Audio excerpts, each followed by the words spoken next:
తోటి సహోదరులకందరూ కూడా నాకు అవకాశం ఇచ్చినందుకు మనస్ఫూర్తిగా ధన్యవాదాలు. మీకందరూ కూడా శుభాకాంక్షలు. ఉమ్మడి పాలమూరు జిల్లా నుండి రాష్ట్ర స్థాయిలో ఇండియన్ జర్నలిస్ట్ యూనియన్ ఆధ్వర్యంలో రాష్ట్ర కార్యదర్శిగా రావడం, యూనియన్లు ఏ యూనియన్ ఉన్నా సరే కానీ అందరం జర్నలిస్ట్ కుటుంబం జరుగుతుంది. నాకు అచ్చంపేటకు నాకు కొన్ని నాకంటే సీనియర్ జర్నలిస్టులు ఉన్నారు. అందరం కూడా ఒక కలిసి కుటుంబం లాక్కున్నటువంటి ఆ నేచర్తోనే నేను రాష్ట్ర స్థాయికి వెళ్ళడం జరిగింది. దాంట్లో ప్రధానంగా ఇప్పుడున్నటువంటి జర్నలిజం గురించి మీకు అందరికీ కూడా తెలిసి నేను చెప్పడం అనేటువంటిది నాకు కూడా ఏదో అంటే తెలిసిన విషయాన్ని మనం కూడా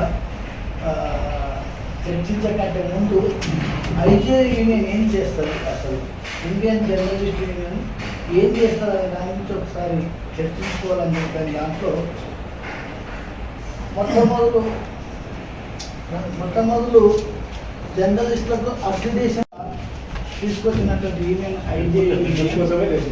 ఈ యూనియన్ జర్నలిస్టుల పక్షాన పోరాటం చేస్తుంటుంది నిరంతరం. అధికారంలో ఏ పార్టీ ఉన్నా సరే కానీ జర్నలిస్టుల సమస్యలు పరిష్కారం కోసమే ఐజే యూనియన్ జర్నలిస్ట్ యూనియన్ పోరాటం చేస్తుంది.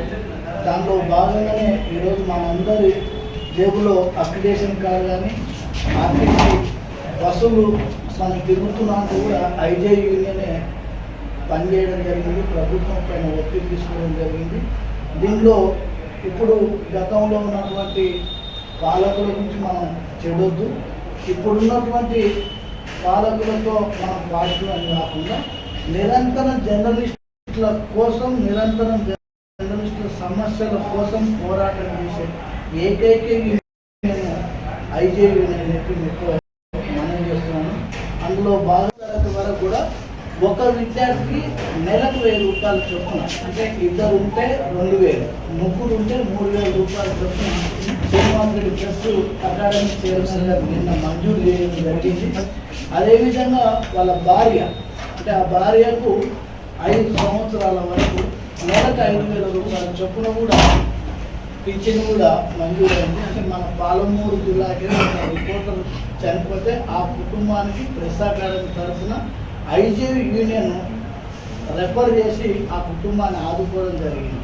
దాంట్లో భాగంగా పాలమూరు జిల్లాకి మేము రాష్ట్ర కార్యదర్శి అయిన తర్వాత డెఫినెట్లీ యూనియన్లకు అతీతంగా యూనియన్లో కలుగుతున్నటువంటి విశ్వాసంగా నమ్మకంతో పనిచేసేటువంటి క్యారెక్టర్ నాది. ఆ క్యారెక్టర్లో అన్ని యూనియన్లకు మధు అనేటువంటి వ్యక్తి డెఫినెట్లీ అందరూ ఉంటాడు. జనరల్ 101, 102 అని చెప్పి సర్వీస్ చేయడానికి. దాంట్లో యూనియన్ తరఫున పాలమూరు జిల్లాకి వెళ్ళి డెఫినెట్లీ మనందరం కలిసిమెలిసి ఉంటే ఆ సర్వీస్ చేసేటువంటి అలవాటు నాకుంది. మనం కూడా అందరం యూనిటీగా ఉందాం. రాజకీయాలు అనేటువంటివి వాళ్ళ 5 years కోసం ఒకసారి యూజ్ చేసుకునేటువంటి కానీ నిరంతరం సర్వీస్ చేసేటువంటి మనస్తత్వం మనం సర్వీస్ చేసేది కనుక డెఫినెట్లీ యూనియన్ నిరంతరం జర్నలిస్టుల కోసం పోరాటం చేస్తుందని చెప్పి తెలియజేస్తూ, అదేవిధంగా